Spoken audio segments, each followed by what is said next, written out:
제발 돌려달라. 러시아가 한국에 애걸했습니다. 30년 전 빚을 못 갚아 고철 취급하며 넘긴 전차들. 그 무기가 20조 원이 되어 러시아를 겨누고 있습니다. 폴란드가 한국 전차 1000대를 샀습니다. 러시아 국경 바로 옆에서 전 세계가 발칵 뒤집혔습니다. 러시아를 막으려고 러시아가 가르쳐준 기술로 만든 무기를 사는 겁니다. 빚을 갚으려다 경쟁자를 키운 러시아, 고철을 세계 최강 무기로 바꾼 한국. 그 충격적인 30년의 전말을 지금 공개합니다. 시작하기 전 구독과 좋아요, 그리고 대한민국 화이팅 댓글로 한국을 응원해주세요. 모스크바 외곽의 낡은 아파트. 창밖으로 회색빛 하늘이 내려앉아 있었습니다. 난방이 시원찮은 거실에서 저는 오래된 가죽 소파에 앉아 TV를 켜고 있었죠. 저는 드미트리 볼코프입니다. 67살. 전 러시아 육군 기갑부대 소장 출신이에요. 35년을 군에 바쳤습니다. T-80 전차 개발에도 참여했었고 소련 시절부터 러시아 기갑 전력의 산증인이라 불렸죠. 지금은 퇴역해서 가끔 군사 컨설팅 일을 하며 연금으로 살아가고 있습니다. 그날도 평범한 오후였어요. TV에서는 유럽 뉴스가 흘러나오고 있었습니다. 우크라이나 전쟁 관련 소식들. 매일 비슷한 내용이라 건성으로 듣고 있었죠. 그런데 갑자기 화면이 바뀌었습니다. 폴란드 바르샤바. 거대한 공장 앞에서 기공식이 열리고 있었어요. 폴란드 국방장관과 한국 기업 관계자들이 환하게 웃으며 악수를 나누고 있었습니다.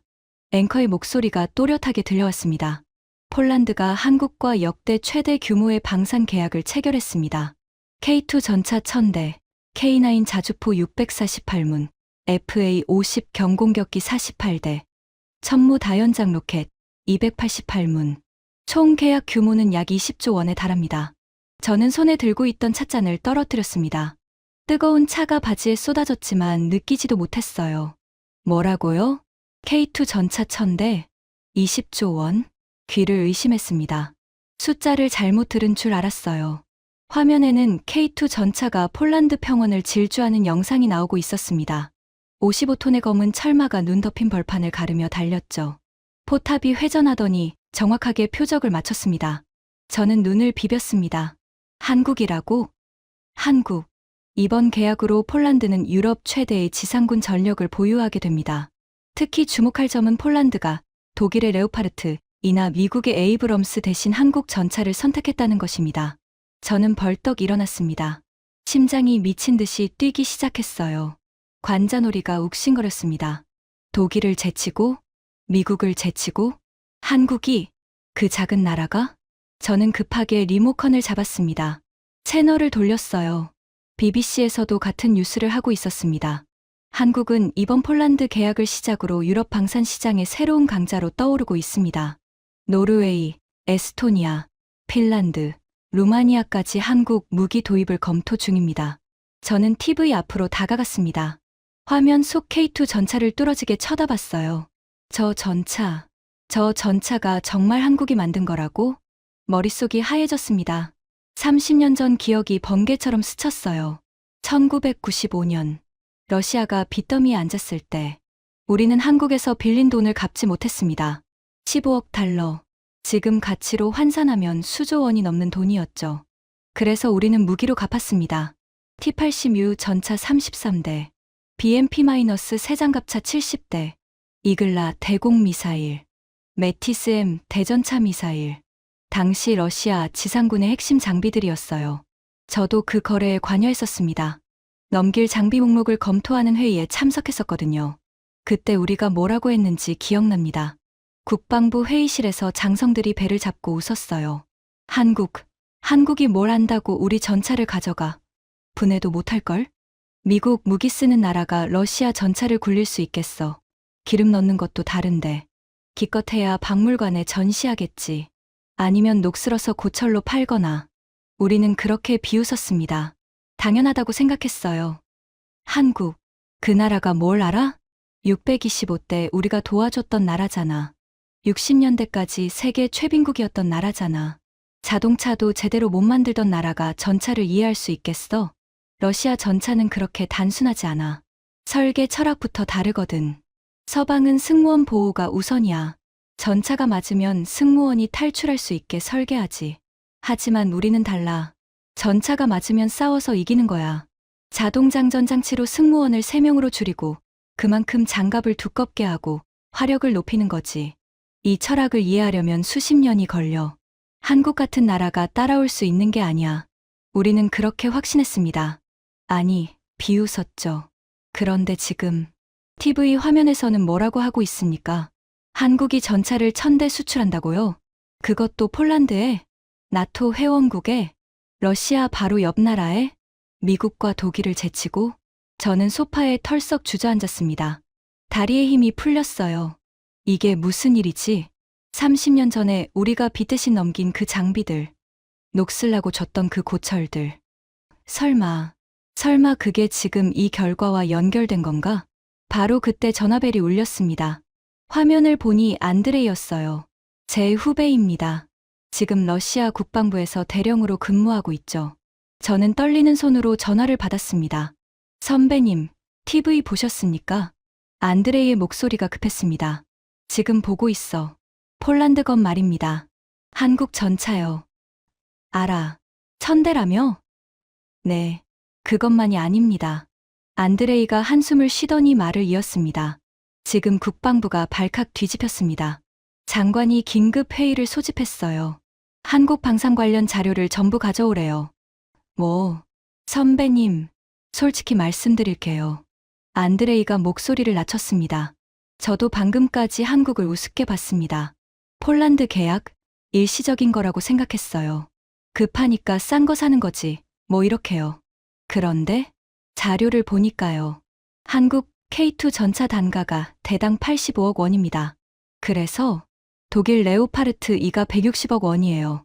미국 에이브럼스는 200억 원이고요. 한국이 절반 가격입니다. 저는 눈을 감았습니다. 절반 가격. 근데 성능은요? 그게 문제입니다. 안드레이의 목소리가 떨렸습니다. 성능이 뒤지지 않아요. 오히려 어떤 부분은 앞서요. 자동장전 장치 속도가 세계 최고 수준이고 피격 시 탄약고 분리로 승무원 생존율도 높아요. 저는 전화기를 꽉 쥐었습니다. 자동장전 장치? 탄약고 분리? 그건 우리 T-80의 설계 철학이잖아. 우리가 가르쳐준 거잖아. 아니, 우리가 빚 대신 넘겨준 거잖아.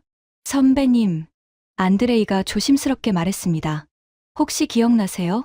90년대 중반에 우리가 한국에 장비 넘겼던 거요. 기억나.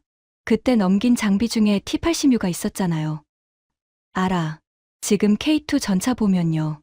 자동장전 장치 구조가 T-80이랑 비슷해요. 물론 완전히 같진 않지만 기본 철학이 같습니다. 저는 아무 말도 할 수 없었습니다. 선배님, 설마 우리가... 안드레이가 말을 멈췄습니다. 하지만 저는 그가 무슨 말을 하려는지 알았어요. 설마 우리가 경쟁자를 키운 건가? 빚을 갚으려다 미래를 팔아버린 건가? 전화를 끊고 저는 오랫동안 움직이지 못했습니다. 창밖으로 눈이 내리기 시작했어요. 모스크바의 긴 겨울. 회색 하늘에서 하얀 눈송이가 펑펑 쏟아졌습니다. 저는 30년 전으로 돌아갔습니다. 1995년. 소련이 무너진 지 4년째. 러시아는 그야말로 지옥이었어요. 경제가 완전히 붕괴했습니다. 공장들이 문을 닫았고 월급이 몇 달씩 밀렸어요. 군인들도 마찬가지였습니다. 장교인 저도 6개월치 월급을 못 받았어요. 물가는 미친 듯이 올랐습니다. 아침에 빵 한 개 가격이 저녁에는 2배가 됐어요. 루블화 가치가 매일 떨어졌거든요. 그때 우리에게는 빚이 있었습니다. 한국에서 빌린 돈. 소련 시절인 1991년, 우리는 한국에서 30억 달러를 빌렸어요. 당시 노태우 대통령이 고르바초프 서기장과 회담하면서 성사된 차관이었죠. 문제는 우리가 그 돈을 갚을 능력이 없다는 거였습니다. 국고가 텅텅 비었어요. 달러는커녕 루블도 없었습니다. 그래서 나온 아이디어가 현물 상환이었어요. 돈 대신 물건으로 갚자. 우리가 가진 것 중에 가치 있는 게 뭐가 있나? 무기. 러시아에는 무기가 넘쳐났습니다. 소련 시절 만들어둔 전차, 장갑차, 미사일이 창고에 가득했거든요. 유지비도 못 내서 녹슬어가고 있었어요. 이걸 넘기자. 어차피 우리한테는 짐이잖아. 관리비만 나가는 애물단지들. 한국한테 줘봤자 뭘 하겠어. 구경하다 창고에 처박아 두겠지. 1995년 첫 번째 협상이 시작됐습니다. 저는 당시 대령이었어요. 기갑부대 소속으로 넘길 장비 목록을 검토하는 회의에 참석했습니다. 모스크바 국방부 청사. 회의실에는 장성 6명과 외교부 관리 3명이 앉아 있었어요. 테이블 위에는 한국 측이 요청한 장비 목록이 놓여 있었습니다. T-80U 전차, BMP-3 보병 전투차, 이글라 휴대용 대공 미사일, 메티스-M 대전차 미사일. 저는 그 목록을 보고 의아했습니다. T-80U라고? 이건 우리 최신의 전차잖아. 1985년에 실전 배치된 T-80U는 당시 러시아 기갑 전력의 핵심이었어요. 자동 장전 장치가 달린 125mm 활강포, 복합장갑, 가스터빈 엔진, 서방 전차와 정면으로 붙을 수 있는 몇 안 되는 전차였습니다. 이걸 한국에 준다고? 저는 손을 들었습니다. T-80U를 넘기는 건 문제가 있지 않습니까? 이건 현역 장비입니다. 회의를 주재하던 중장이 피식 웃었어요. 볼코프 대령. 자네 한국이 뭔지 알아? 네. 한국이 우리 전차를 가져가서 뭘 하겠나? 운전이나 할 수 있을까? 주위에서 웃음이 터졌습니다. 한국군은 미국 체계야. M48 패튼 쓰다가 지금은 K1 전차 만들었다던데. 그것도 미국 기술로 만든 거지. 외교부 관리가 거들었습니다. 엔진도 미국제, 변속기도 미국제. 껍데기만 한국산이에요. 그런 나라가 우리 전차를 이해할 수 있겠어? 자동장전 장치, 가스터빈 엔진, 복합장갑 구조. 중장이 테이블을 탁 쳤습니다. 절대 못해. 우리 기술을 따라오려면 50년은 걸려. 하지만 저는 말을 이으려 했습니다. 기술 유출 우려가. 유출? 중장이 코웃음을 쳤어요. 볼코프 대령. 기술이라는 건 말이야. 그냥 가져간다고 되는 게 아니야. 설계 철학을 이해해야 해. 왜 이렇게 만들었는지, 왜 이 구조인지, 수십 년 경험이 녹아있는 거라고. 한국 같은 나라가 625대 우리 도움 없었으면 망했을 나라가 기술을 훔쳐간다고? 그가 손을 내저었습니다. 웃기지 마. 훔칠 능력도 없어. 회의실이 다시 웃음바다가 됐습니다. 저는 입을 다물었어요. 솔직히 말하면 저도 그렇게 생각했거든요. 한국, 작은 나라, 미국 뒤에 숨어 사는 나라, 기술, 뭔 기술? 삼성이 TV 좀 만든다고 기술 강국이야. 전차는 달라. 전차는 국가의 종합 기술력이 필요한 거야. 야금, 기계, 전자, 화학, 소프트웨어. 모든 분야가 최고 수준이어야 전차 한 대가 나오는 거라고. 한국이, 웃기지 마. 1996년 불곰 사업이 공식적으로 시작됐습니다. 러시아 극동의 항구에서 한국 수송선이 장비를 실어 갔어요. T-80U 33대, BMP-3 70대, 이글라 미사일 시스템, 메티스-M 대전차 미사일 수백 발, 총 가치 약 7억 달러어치의 장비가 한국으로 넘어갔습니다. 저는 항구에 나가지 않았어요. 굳이 볼 필요가 없다고 생각했거든요. 고철 처분이잖아. 빚 갚는 거잖아. 한국이 저걸 가져가서 뭘 하겠어? 창고에 넣어두고 잊어버리겠지. 그렇게 생각했습니다. 아니, 확신했죠. 그로부터 몇 년이 지났습니다. 저는 불곰 사업을 완전히 잊고 살았어요. 러시아도 조금씩 안정을 찾아갔습니다. 푸틴이 집권하면서 경제가 회복됐고 군도 다시 제 모습을 찾기 시작했죠. 2000년대 들어서 한국 소식이 종종 들려왔습니다. 한국이 자주포를 수출했다더라. 터키에 K9 자주포를 팔았대. 저는 코웃음을 쳤어요. 자주포? 자주포는 전차보다 기술 수준이 낮아. 대포 달린 트럭이잖아. 그 정도야 한국도 할 수 있겠지. 하지만 전차는 달라. 전차는 다르다고. 2010년대에 들어서 한국이 K2 전차를 개발했다는 소식이 들렸습니다. 저는 관심을 가지고 자료를 찾아봤어요. K2 흡표, 55톤급 주력 전차, 자동 장전 장치, 120mm 활강포, 복합장갑. 재원을 보는 순간 저는 눈살을 찌푸렸습니다. 자동 장전 장치? 한국이? 서방 전차는 수동 장전이야. 장전수가 직접 포탄을 넣는 방식이지.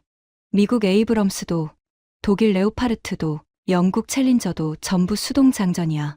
자동 장전 장치를 쓰는 건 러시아와 중국뿐이야. 그런데 한국이 자동 장전 장치를 달았다고? 왜? 미국 기술 기반인 한국이 왜 러시아 방식을 선택했지? 저는 K2 전차 사진을 찾아봤습니다. 포탑 형상을 보는 순간 심장이 쿵 내려앉았어요. 저 포탑, 저 각도. 저건 T-80이랑 비슷하잖아. 아니, 비슷한 게 아니야. 우리 설계 철학이 들어가 있어. 저승무원 배치, 자동장전장치 위치, 포탑 회전 구조. 저건 우리가 가르쳐 준 거잖아. 저는 손이 떨렸습니다. 설마 한국이 우리 전차를 분해해서, 연구해서, 따라 만든 거야? 하지만 저는 곧 고개를 저었습니다. 아니야. 설계 철학을 알았다고 전차를 만들 수 있는 게 아니야. 그걸 실제로 구현하려면 소재 기술이 있어야 해. 특수강, 복합장갑재, 고강도 세라믹. 이런 게 없으면 도면만 있어도 못 만들어. 한국이 복합장갑을 만들 수 있어? 120mm 활강포를 만들 수 있어? 1500마력 엔진을 만들 수 있어? 불가능해. 어딘가에서 부품을 수입했겠지. 독일 엔진이나 미국 장갑재를 가져다 썼을 거야. 그래. 한국이 만들었다고 해봤자 조립품이야.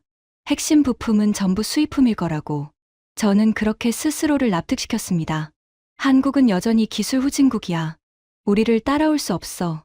절대로. 그런데 말입니다. 그런데 지금 TV에서는 폴란드가 한국 전차를 1000대 산다고 하고 있어요. 독일 전차를 제치고, 미국 전차를 제치고, 20조 원짜리 계약을. 저는 두 손으로 머리를 감쌌습니다. 이게 말이 돼. 30년 전에 우리가 고철이라고 넘겨준 그 장비들. 한국은 정말 그걸 분해하고, 연구하고, 발전시켜서 우리를 추월한 건가? 아니, 추월이 아니야. 우리를 밟고 지나간 거야. 전화벨이 다시 울렸습니다. 이번에는 딸 마리나였어요. 마리나는 모스크바에서 기자로 일하고 있습니다. 국제부 소속이죠. 아빠, TV 봤어?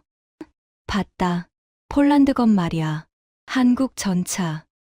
알아. 마리나가 한숨을 쉬었습니다. 아빠, 나 지금 취재 중인데 이거 보통 일이 아니야. 무슨 소리야? 폴란드만 한국 무기 사는 게 아니야. 노르웨이도 K9 자주포 사기로 했어. 24문. 호주도 K9 검토 중이고. 루마니아, 에스토니아, 핀란드까지. 전부 한국 무기를 검토하고 있어. 저는 입술을 깨물었습니다. 왜 다들 한국 무기를 사는 거야? 미국 무기가 있잖아. 독일 무기가 있잖아. 마리나가 잠시 침묵했습니다. 아빠, 이유 알아? 뭔데? 가격 대비 성능. 한국 무기가 미국이나 독일보다 40% 싸. 근데 성능은 비슷하거나 더 좋아. 그게 가능해? 가능하니까 사는 거지. 마리나의 목소리가 낮아졌습니다.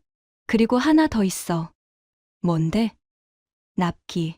독일은 레오파르트 전차 주문하면 3년 후에나 받을 수 있어.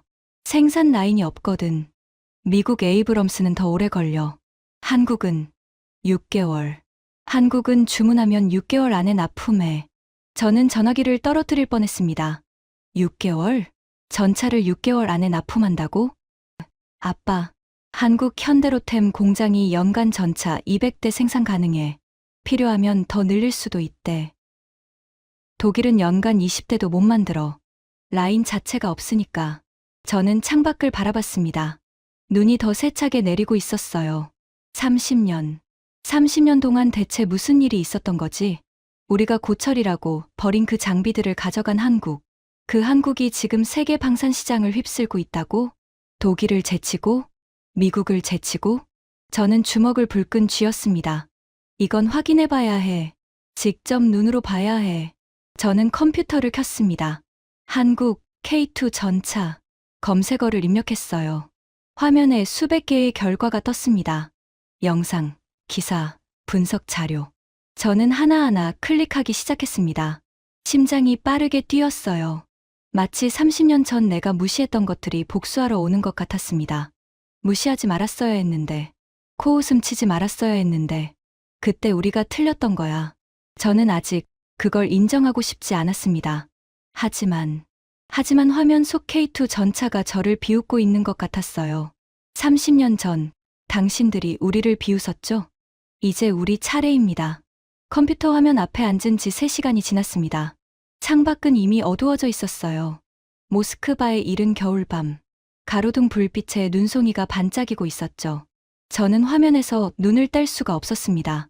유튜브에서 K2 전차 영상을 찾아봤어요. 첫 번째 영상. 한국 육군 시범 영상이었습니다. K2 전차가 장애물 코스를 질주하고 있었어요. 55톤의 철마가 언덕을 오르고 도랑을 건너고 무릉덩이를 통과했습니다. 그건 예상했던 거예요. 현대 전차라면 당연히 해야 하는 거니까. 하지만 다음 장면에서 저는 숨을 멈췄습니다. 전속력으로 달리던 K2가 급정거했어요. 그리고 포탑이 회전하기 시작했습니다. 빠르다. 포탑 회전이 엄청나게 빨랐어요. 화면에 숫자가 떴습니다. 포탑 회전 속도 초당 45도. 저는 계산을 해봤습니다. 360도 완전 회전에 8초. 이건 세계 최고 수준이야. 러시아 T-90이 초당 24도입니다. 완전 회전에 15초 걸려요. 미국 에이브럼스가 초당 30도. 완전 회전에 12초. 한국 K2가 초당 45도. 완전 회전에 8초. 전차전에서 1초는 생사를 가릅니다. 먼저 쏘는 놈이 이기는 게 전차전이거든요. 한국 전차가 우리 전차보다 7초 먼저 사격할 수 있다고? 저는 침을 꿀떡 삼켰습니다. 영상이 계속됐습니다. K2가 주행 중 사격을 시작했어요. 표적이 3km 밖에 설치되어 있었습니다. 쾅! 포탄이 발사됐습니다. 3km 밖에 표적이 폭발했어요. 명중. 전차가 달리면서 쐈는데 명중했습니다. 화면이 바뀌었어요. 이번에는 자동장전장치 클로즈업이었습니다. 저는 앞으로 몸을 숙였습니다. 포탄이 자동으로 양탄기에서 올라왔어요. 장전함이 포탄을 집어서 포미에 밀어 넣었습니다. 딸칵. 장전 완료. 화면에 숫자가 떴습니다. 자동장전 시간 5초. 저는 눈을 의심했습니다. 5초? 러시아 T-80U의 자동장전 시간이 7.5초입니다. T-90도 비슷해요. 한국이 5초? 우리보다 2.5초나 빠르다고? 저는 영상을 멈추고 자동장전 장치 구조를 자세히 살펴봤습니다. 그 순간 등골이 서늘해졌어요. 이건 우리 방식이야. 회전식 탄창, 수직 양탄, 포미 장전. T-80U와 기본 구조가 같았습니다. 하지만 달랐어요. 분명히 달랐습니다. 우리 T-80U는 탄창이 포탑 바닥에 있어요. 피격당하면 탄약이 유폭해서 승무원이 전멸합니다. 러시아 전차의 고질적인 약점이죠. 포탑이 하늘로 날아가는 잭인더박스 현상. 우크라이나에서 수백 번 목격된 장면입니다. 그런데 K2는 달랐어요. 탄창이 포탑 후방에 분리되어 있었습니다. 블로우아웃 패널이 달려 있었어요. 피격당해도 폭발 압력이 밖으로 빠지도록 설계된 거죠. 승무원 생존성을 높인 거예요. 저는 손이 떨렸습니다. 한국이 우리 기술을 가져갔어. 하지만 그냥 가져간 게 아니야. 우리 약점을 분석하고, 우리 실수를 파악하고, 그걸 전부 고친 거야. 러시아 전차의 장점은 살리고, 러시아 전차의 단점은 없앴어. 이건 복사가 아니야. 이건 진화야. 저는 의자에 등을 기댔습니다. 천장을 올려다봤어요. 한국이 우리를 추월한 게 아니야. 한국이 우리를 밟고 올라선 거야. 30년 전에 우리가 준 T-80U. 그걸 분해하고, 연구하고, 한계를 분석해서 완전히 새로운 전차를 만들어버린 거야. 저는 갑자기 화가 났습니다. 누구한테? 한국한테? 아니요. 우리 자신한테요. 우리가 한국을 무시했잖아. 코웃음 쳤잖아. 그 사이에 한국은 묵묵히 연구하고 있었던 거야. 우리 기술을, 우리 철학을, 우리 실수까지. 저는 더 많은 자료를 찾기 시작했습니다. K2 전차의 핵심 기술들. 하나하나 파헤칠수록 충격은 커져만 갔어요. 첫 번째, 파워팩. 파워팩은 전차의 심장입니다. 엔진과 변속기를 합친 거죠. 저는 K2의 파워팩 사양을 찾아봤어요. 1500마력 디젤 엔진, 자동 변속기, 마력 대비 중량 27마력톤. 이건 세계 최고 수준이었습니다. 미국 에이브럼스가 1500마력이에요. 하지만 가스터빈 엔진이라 연비가 나빠요. 1시간에 연료 300리터를 먹어치웁니다. K2는 디젤이에요. 연비가 에이브럼스의 3배입니다. 러시아 T-90은 1130마력이에요. K2보다 370마력이나 약해요. 한국이 어떻게 1500마력 디젤 엔진을 만들었지? 저는 자료를 더 찾아봤습니다. 그리고 충격적인 사실을 알게 됐어요. 처음에 한국은 독일 MTU 엔진을 쓰려고 했대요. 그런데 독일이 기술 이전을 거부했습니다. 그래서 한국이 뭘 했는지 아세요? 직접 만들었어요. 두산인프라코어라는 회사가 7년 동안 연구해서 1500마력 디젤 엔진을 자체 개발했습니다. 독일이 안 준다고? 그럼 우리가 만들지. 저는 한숨을 쉬었습니다. 30년 전에 우리가 T-80U를 줬을 때 한국은 분명 이렇게 생각했을 거예요. 러시아가 줬다고? 그럼 분해해서 배우자. 그리고 더 좋은 걸 만들자. 두 번째 충격. 장갑. K2의 복합장갑 사양을 찾아봤습니다. 세부 내용은 군사 기밀이라 정확히 알 수 없었어요. 하지만 공개된 정보만으로도 충분히 놀라웠습니다. 폭발 반응 장갑 ERA, 능동 방어 시스템 KAPS. KAPS? 저는 이게 뭔지 찾아봤어요. Korean Active Protection System. 날아오는 대전차 미사일을 레이더로 탐지하고 요격탄을 발사해서 격추시키는 시스템이었습니다. 이건 러시아 아레나 시스템이랑 비슷해요. 아니, 더 발전된 형태였습니다. 러시아 아레나는 수평 방향 방어만 가능해요. 위에서 내려오는 타버텍 미사일은 못 막습니다. K2의 KAPS는 상부 공격도 방어 가능하다고 되어 있었어요. 제블린 같은 타버텍 미사일을 막을 수 있다는 거예요. 우리 T-90은 지금도 제블린에 속수무책으로 당하고 있습니다. 우크라이나에서 매일 터지고 있어요. 그런데 한국은 이미 그 대책을 세워놓은 거예요. 세 번째 충격. 사격 통제 장치. K2의 사격 통제 장치는 세계 최고 수준으로 평가받고 있었습니다. 헌터킬러 시스템. 전차장이 표적을 발견하면 자동으로 포수에게 정보가 전달되고 사격 준비가 완료됩니다. 표적 포착에서 사격까지 걸리는 시간 4초. 러시아 T-90이 8초예요. 한국이 2배 빠릅니다. 저는 컴퓨터 앞에서 고개를 떨궜습니다. 엔진, 장갑, 사격 통제, 자동 장전. 모든 분야에서 한국이 앞서 있었어요. 30년 전에 우리가 선생이었습니다. 한국은 학생이었어요. 우리가 T-80U를 줬고 한국은 그걸 배웠죠. 그런데 지금 학생이 선생을 추월했어요. 아니, 추월한 정도가 아니야. 한참 앞서 달리고 있어요. 저는 책상을 주먹으로 쳤습니다. 왜? 왜 이렇게 됐어? 우리는 뭘 한 거야? 30년 동안 우리는 뭘 했지? T-90을 만들었어요. 티어든 개량형이죠. T-14 아르마타를 개발했어요. 하지만 아직도 양산이 안 돼요. 우리는 제자리 걸음이었습니다. 한국은 전속력으로 달렸고요. 그 결과가 지금 이 상황이에요. 폴란드가 한국 전차를 천대삽니다. 러시아 바로 옆 나라가요. 우리를 막으려고요. 저는 갑자기 소름이 돋았습니다. 잠깐만.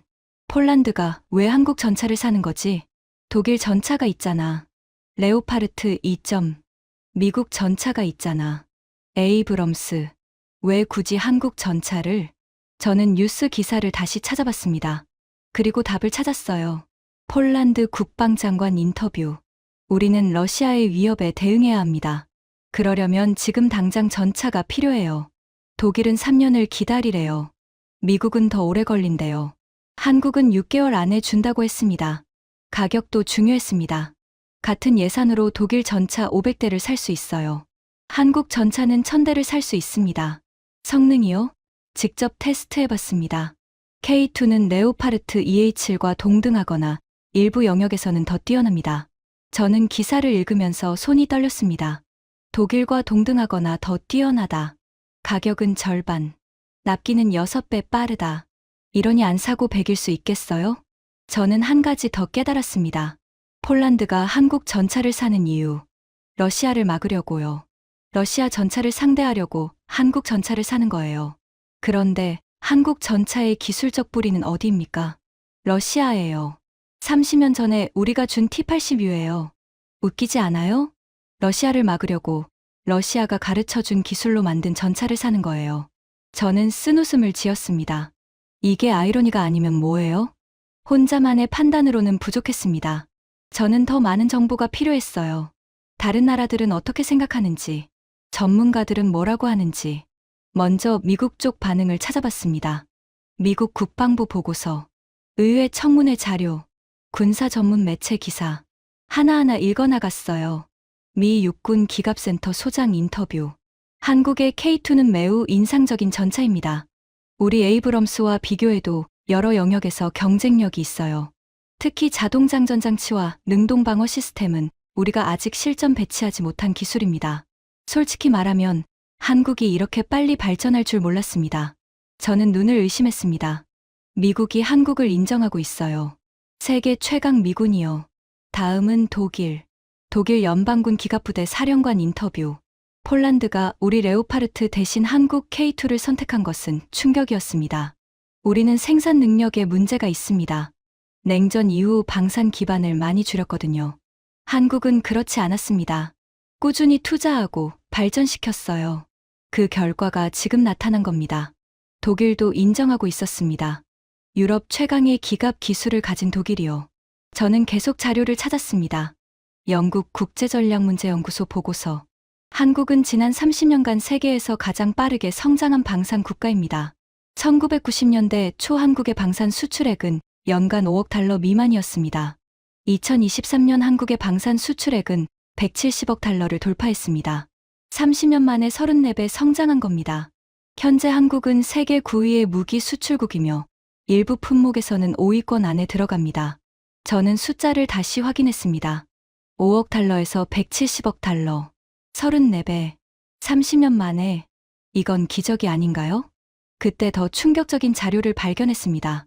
일본 방위성 보고서. 일본도 한국을 분석하고 있었어요. 한국의 방산산업 성장은 일본에게 시사하는 바가 큽니다. 한국과 일본은 비슷한 시기에 방산산업을 시작했습니다. 하지만 결과는 완전히 달라졌습니다. 2023년 일본의 방산 수출액은 약 30억 달러입니다. 한국의 5분의 1 수준입니다. 저는 눈을 비볐습니다. 일본이 한국보다 뒤처졌다고? 기술 강국 일본이? 보고서는 계속됐습니다. 일본은 무기 수출 사원칙으로 오랫동안 수출을 제한했습니다.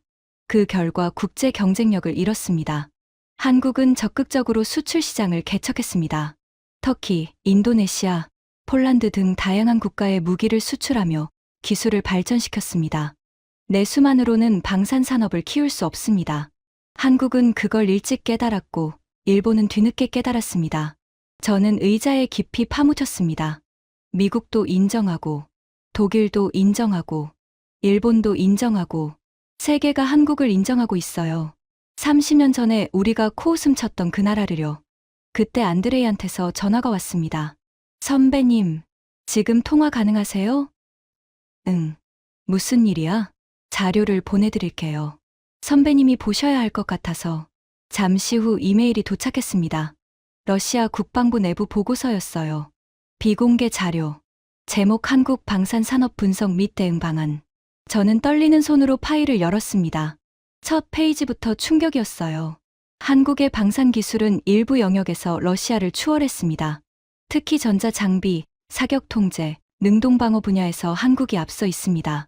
한국 K2 전차와 러시아 T-90 전차의 직접 대결 시 K2의 승률이 높을 것으로 분석됩니다. 저는 숨을 멈췄습니다. 러시아 국방부가 인정하고 있었어요. 한국이 우리보다 앞선다고. 보고서의 마지막 부분에 이런 문장이 있었습니다. 1995에 2005년 불곰 사업으로 한국에 이전된 기술이 한국 방산 발전의 기반이 되었습니다. 당시에는 고철 처분 수준으로 인식되었으나 한국은 이를 기반으로 독자 기술을 개발했습니다.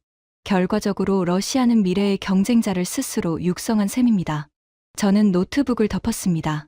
두 손으로 얼굴을 감쌌어요. 우리가 키운 거예요. 우리가 한국을 키운 거예요. 빚 갚으려고 넘긴 그 장비들로.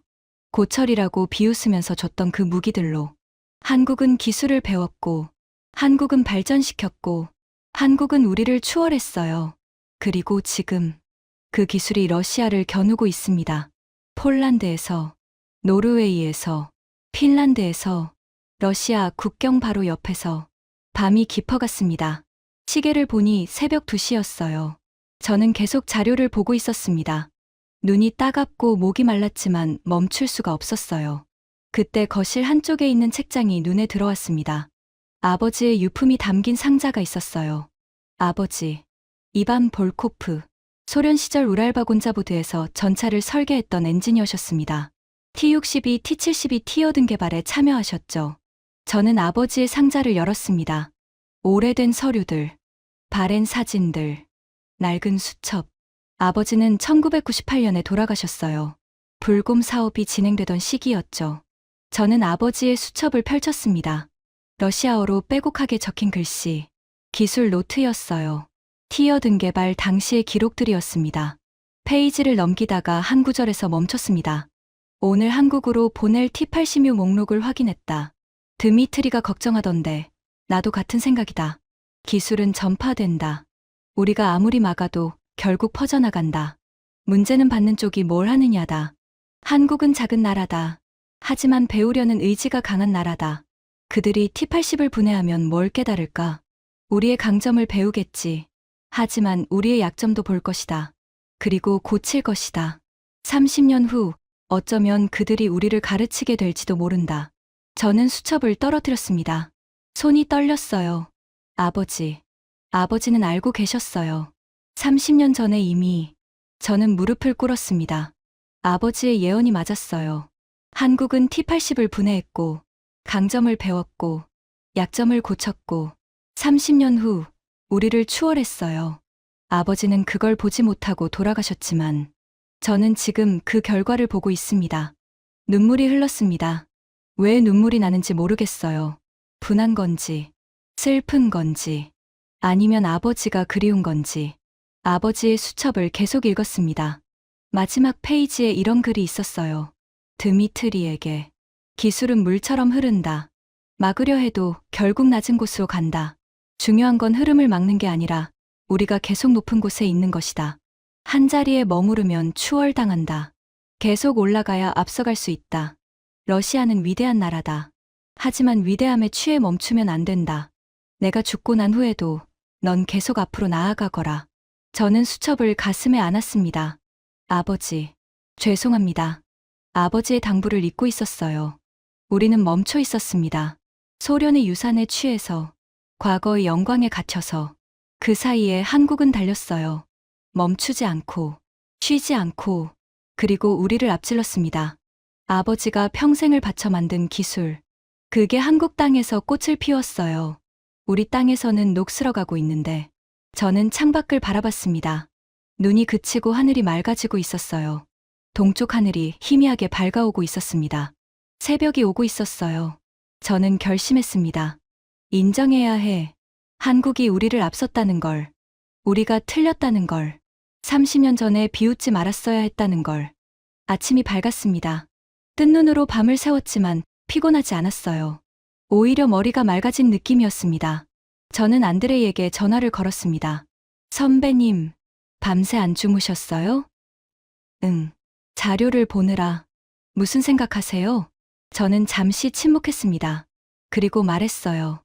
안드레이, 우리가 경쟁자를 키운 거야. 30년 전에 우리가 빚대신 넘긴 그 장비들, 고철이라고 비웃으면서 줬던 것들. 한국은 그걸 가져가서 기술을 배웠어. 알고 있습니다. 하지만 그것만이 아니야. 저는 깊이 숨을 들이쉬었습니다. 한국은 우리 기술을 그냥 복사한 게 아니야. 발전시켰어. 우리 약점을 고치고 우리보다 더 좋은 걸 만들었어. 네. 그리고 지금 그 무기가 어디에 있어? 폴란드야. 핀란드야. 노르웨이야. 전부 러시아 국경 옆이야. 러시아를 막으려고, 러시아를 상대하려고 한국 무기를 사들이고 있어.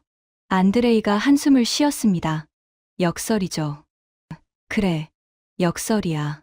저는 창밖을 바라보며 말했습니다. 러시아를 막으려고 러시아가 가르쳐준 기술로 만든 무기를 사고 있어. 이게 우습지 않아? 30년 전에 우리가 한국을 비웃었잖아. 뭘 하겠냐고. 창고에 처박아 두겠지라고. 기억합니다. 그런데 지금 누가 웃고 있어? 안드레이가 침묵했습니다. 저는 계속 말했어요. 한국이야. 한국이 웃고 있어. 우리 기술을 가져가서 우리보다 더 좋은 걸 만들어서 세계에 팔고 있어. 선배님, 우리는 뭘 했지? 30년 동안 우리는 뭘 했어? 목소리가 떨렸습니다. T-90, 티어등 개량한 거잖아. T-14, 아직도 양산 못하잖아. 우리는 제자리야. 아니, 후퇴야. 한국은 달렸어. 멈추지 않았어. K1에서 K2로, K2에서 계량형으로 계속 발전했어.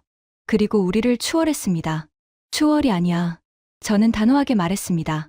밟고 지나간 거야. 전화 너머로 안드레이의 한숨이 들렸습니다.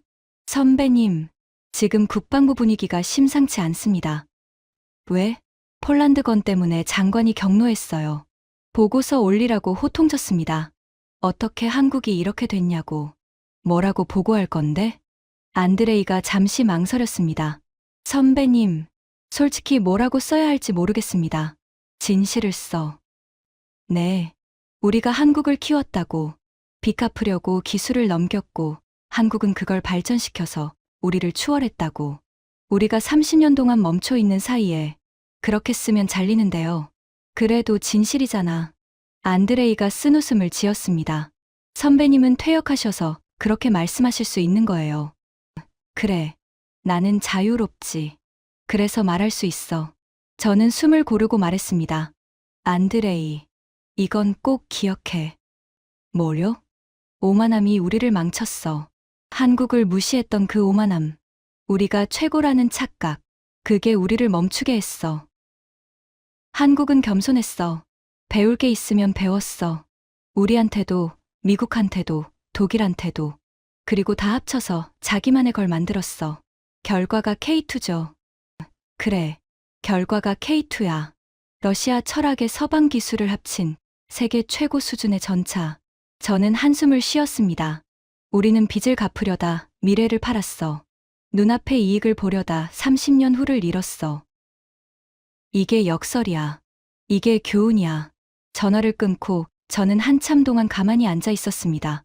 창밖으로 아침 햇살이 쏟아지고 있었어요. 모스크바의 회색빛 거리가 금빛으로 물들고 있었습니다. 아름다운 아침이었어요. 하지만 제 마음은 무거웠습니다. 30년 전에 우리가 다르게 행동했다면, 한국을 무시하지 않았다면, 우리도 계속 발전했다면, 지금 어떻게 됐을까요? 하지만 그건 이미 지나간 일이에요. 과거는 바꿀 수 없습니다. 중요한 건 지금부터입니다. 저는 컴퓨터를 다시 켰습니다. 할 일이 있었어요. 이 이야기를 기록해야 합니다. 누군가는 알아야 해요. 러시아가 어떻게 경쟁자를 키웠는지, 오만함이 어떤 대가를 치르게 하는지, 그리고 한국이 어떻게 30년 만에 기적을 이뤘는지.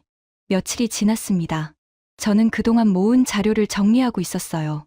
한국 방산산업의 역사, K2 전차의 기술적 분석, 폴란드 계약의 의미, 러시아가 놓친 것들. 정리하면 할수록 한 가지 결론에 도달했습니다. 우리가 틀렸어요. 완전히 틀렸어요. 30년 전에 우리가 한국을 무시했을 때, 그때 이미 승부는 결정된 거였어요. 오후에 마리나가 찾아왔습니다. 딸아이는 제 얼굴을 보더니 걱정스러운 표정을 지었어요. 아빠, 며칠째 제대로 못 주무신 것 같아. 괜찮아. 할 일이 있어서. 무슨 일인데요? 저는 컴퓨터 화면을 가리켰습니다. 글을 쓰고 있어. 글이요? 한국에 대해서. 우리가 어떻게 경쟁자를 키웠는지에 대해서. 마리나가 의자를 끌어다 앉았습니다. 아빠, 진짜 그렇게 생각해요? 한국이 우리보다 앞선다고? 저는 천천히 고개를 끄덕였습니다. 일부 영역에서는 그래. 특히 방산산업은. 믿기 어려워요. 아빠가 평생 러시아군에 계셨잖아요. 그래서 더 잘 알아. 저는 딸을 바라봤습니다. 마리나, 내가 기자니까 솔직하게 말해줄게. 네, 러시아는 멈춰 있었어. 소련 해체 후 30년 동안 경제 위기, 정치 혼란, 부패. 그 사이에 군도 녹슬었어. T-90이 뭔지 알아? T-72 T-72가 언제 나온 전차인지 알아? 1973년이야. 50년 전 설계를 아직도 쓰고 있는 거야. T-14 아르마타가 있잖아요. 아르마타? 저는 쓴웃음을 지었습니다. 2015년에 처음 공개했어. 지금이 몇 년이야?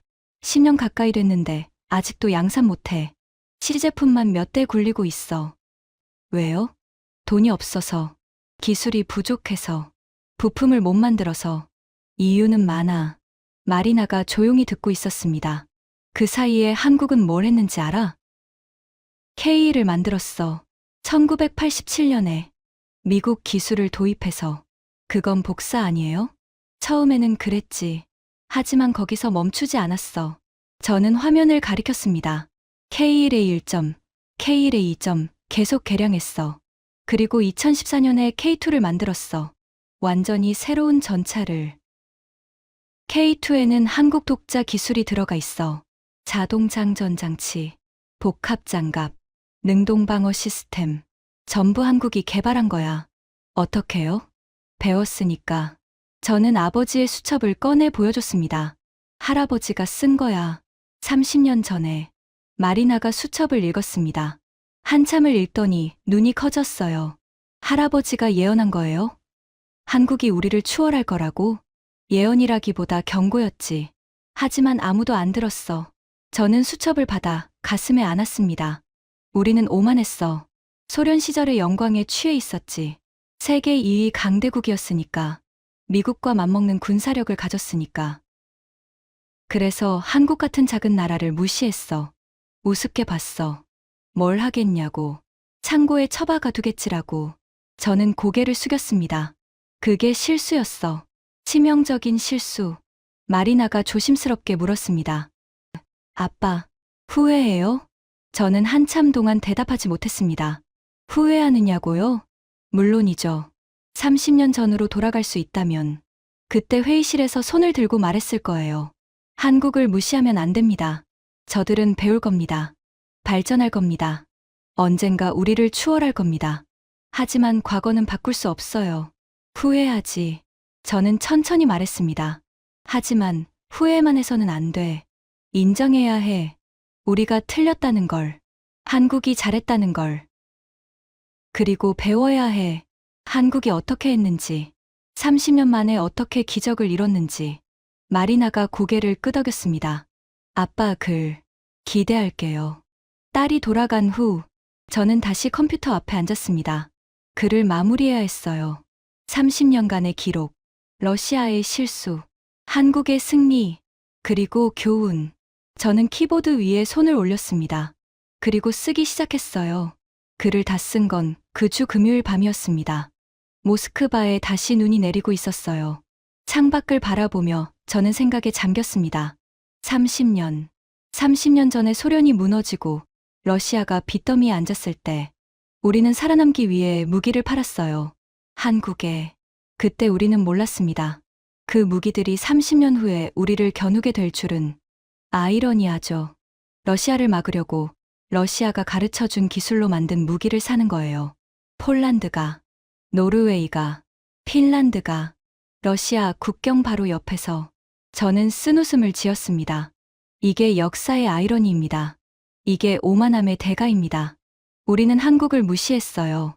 작은 나라라고, 기술이 없다고, 뭘 하겠냐고. 하지만 한국은 달랐습니다. 한국은 배웠어요. 우리한테서, 미국한테서, 독일한테서. 배울 수 있는 건 다 배웠어요. 그리고 합쳤어요. 러시아의 강점, 서방의 강점. 거기에 한국만의 노력을 더했어요. 수십 년간 밤낮 없이 연구하고, 수천 번 실패하고 다시 일어서고, 그렇게 만들어낸 게 K2 전차입니다. 세계가 인정하는 최고의 전차. 미국도 독일도 일본도 러시아도 모두가 인정하는 전차. 저는 컴퓨터를 끄고 창가에 섰습니다. 눈이 조용히 내리고 있었어요. 모스크바의 밤은 고요했습니다. 한국에서는 지금 아침이겠죠. 창원의 현대로템 공장에서는 K2 전차가 생산되고 있겠죠. 폴란드로 보낼 천대 중 몇 대가 완성됐을까요? 저는 그 공장을 상상해봤습니다. 거대한 생산 라인, 정밀하게 조립되는 부품들, 완성되어 나오는 전차들, 그리고 그 전차들을 만드는 한국 기술자들. 그들은 알까요? 30년 전 러시아가 빚 대신 넘긴 고철 같은 전차들. 그게 자기들 기술의 뿌리라는 걸. 알겠죠. 한국 사람들은 역사를 잊지 않으니까. 아니, 역사를 발판 삼아 더 높이 올라가니까. 저는 한숨을 쉬었습니다. 부럽습니다. 솔직히 말하면 부러워요. 30년 전에 세계 최빈국 중 하나였던 나라. 전쟁의 폐허에서 일어선 나라. 그 나라가 지금 세계 방산 시장을 흔들고 있어요. 미국을 제치고, 독일을 제치고, 러시아를 제치고, 어떻게 가능한 걸까요? 답은 간단해요. 멈추지 않았으니까, 포기하지 않았으니까, 배우고, 노력하고, 발전하는 걸 멈추지 않았으니까, 우리는 멈췄어요.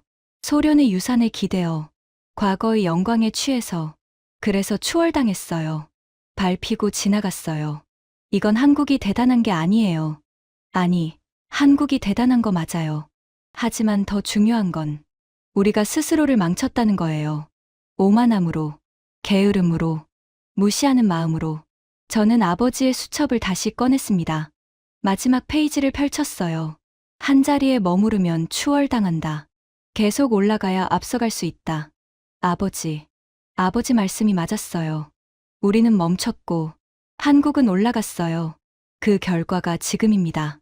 저는 수첩을 덮었습니다. 그리고 결심했어요. 이 이야기를 세상에 알려야 해. 러시아 사람들이 알아야 해.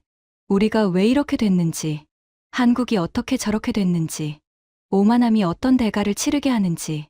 저는 글의 마지막 부분을 썼습니다. 30년 전, 우리는 빚을 갚으려고 무기를 넘겼습니다. 한국에 고철이라고 생각했습니다. 창고에 처박아 두겠지라고 비웃었습니다. 하지만 한국은 달랐습니다. 분해하고, 연구하고, 발전시켰습니다. 우리 기술을 배웠습니다. 우리 약점을 고쳤습니다. 그리고 우리보다 더 좋은 걸 만들었습니다. 30년이 지난 지금, 폴란드가 한국 전차를 천대삽니다. 러시아를 막으려고요. 러시아가 가르쳐준 기술로 만든 전차로 러시아를 막으려고요. 이것이 역설입니다. 이것이 오만함의 대가입니다. 우리는 빚을 갚으려다 미래를 팔았습니다. 눈앞의 이익을 쫓다가 30년 후를 잃었습니다. 한국은 고통을 기술로 바꿨습니다. 굴욕을 발전의 동력으로 삼았습니다. 그래서 지금 웃고 있습니다. 세계 무대에서 이제 한국의 시간입니다. 우리의 시간은 끝났습니다. 적어도 방산 분야에서는요. 이건 인정해야 합니다. 인정하지 않으면 더 뒤처집니다. 한국에서 배워야 합니다. 그들이 어떻게 했는지, 30년 만에 어떻게 기적을 이뤘는지. 그게 우리가 다시 일어서는 유일한 길입니다. 글을 다 쓰고 저는 의자에 기대앉았습니다. 지쳤어요. 몸도 마음도. 하지만 후련했습니다. 30년 동안 품고 있던 걸 다 쏟아낸 느낌이었어요. 전화벨이 울렸습니다. 안드레이였어요. 선배님, 글 다 쓰셨어요? 응, 방금 끝냈어. 어디 발표하실 거예요? 저는 잠시 생각했습니다. 모르겠어. 받아줄 데가 있을지 저한테 보내주세요. 제가 알아볼게요. 고마워. 전화를 끊으려는데 안드레이가 말했습니다. 선배님. 응. 이 글 때문에 욕먹을 수도 있어요. 러시아를 비판하는 내용이니까. 저는 웃었습니다. 알아. 괜찮으세요? 괜찮아. 진실을 말하는 건 욕먹을 가치가 있어. 그리고 말이야. 저는 창밖에 눈을 바라보며 말했습니다. 욕하는 사람들도 결국엔 인정하게 될 거야. 한국이 대단하다는 걸. 우리가 실수했다는 걸. 시간이 걸리겠죠. 그래. 시간이 걸리겠지. 하지만 언젠가는. 전화를 끊었습니다. 저는 창문을 열었어요. 차가운 밤 공기가 밀려 들어왔습니다. 눈송이가 얼굴에 닿았어요. 차갑지만 상쾌했습니다. 한국. 30년 전에는 아무것도 아니었던 나라. 지금은 세계가 인정하는 방산 강국. 대단합니다. 진심으로요. 저는 고개를 숙였습니다. 마음속으로 말했어요. 한국. 당신들이 이겼어요. 공정하게, 정당하게. 우리를 이긴 게 아니에요. 당신들 자신을 이긴 거예요. 가난을, 한계를, 무시를 전부 이겨내고 여기까지 온 거예요. 축하해요. 그리고 미안해요. 30년 전에 비웃어서, 무시해서, 얕봐서 당신들은 그럴 자격이 없었어요. 우리가 틀렸어요. 저는 창문을 닫았습니다. 컴퓨터 앞에 다시 앉았어요. 글을 저장하고 안드레이에게 보냈습니다. 제 역할은 여기까지입니다. 이제 세상이 판단하겠죠. 러시아의 실수를, 한국의 승리를, 그리고 역사의 교훈을. 그로부터 한 달 후, 제 글이 러시아의 한 군사 전문 매체에 실렸습니다. 반응은 예상대로였어요. 욕하는 사람도 있었고, 인정하는 사람도 있었습니다. 하지만 중요한 건 사람들이 생각하기 시작했다는 거예요. 우리가 왜 이렇게 됐는지, 한국은 어떻게 저렇게 됐는지. 어느 날 낯선 이메일이 도착했습니다. 한국에서 온 메일이었어요. 보낸 사람은 한국 방산업체의 퇴직 엔지니어, 70대 노인이었습니다. 볼코프 장군님, 당신의 글을 읽었습니다. 30년 전, 저는 러시아에서 온 T-80U를 분해하는 팀에 있었습니다. 그때 우리는 아무것도 몰랐어요. 러시아 전차가 어떻게 작동하는지, 왜 이렇게 설계했는지. 하지만 배웠습니다. 밤새워 연구했습니다. 수백 번 실패했습니다. 그리고 결국 해냈습니다. 당신들이 우리를 무시했다는 건 압니다. 비웃었다는 것도요. 하지만 저는 화나지 않아요. 오히려 감사합니다. 당신들의 무시가 우리를 더 강하게 만들었으니까요. 무시당할 때마다 이를 악물었습니다. 꼭 해내겠다고. 그래서 여기까지 왔습니다. 볼코프 장군님, 당신의 글에서 진심을 느꼈습니다. 용기 있는 글이었습니다. 감사합니다. 저는 이메일을 읽고 한참 동안 멍하니 앉아 있었습니다. 그리고 웃었어요. 한국 사람들, 정말 대단해요. 무시를 원동력으로 바꾸다니, 굴욕을 발전의 연료로 삼다니. 저는 답장을 썼습니다. 감사합니다. 당신들이 옳았습니다. 그리고 앞으로도 계속 발전하세요. 우리는 뒤에서 배우겠습니다. 언젠가 다시 만나면, 그때는 대등한 경쟁자로서 만나고 싶습니다. 메일을 보내고 저는 창밖을 바라봤습니다. 모스크바의 겨울은 길어요. 하지만 봄은 반드시 옵니다. 러시아도 언젠가 다시 일어설 거예요. 그때까지 저는 한국을 지켜볼 겁니다. 그들이 어떻게 더 높이 올라가는지. 그리고 배울 겁니다. 선생님한테 배우듯이. 30년 전에는 우리가 선생이었어요. 지금은 한국이 선생입니다. 역사는 이렇게 바뀌는 거예요. 오만한 자는 무너지고, 겸손한 자는 올라서고, 그게 진리입니다.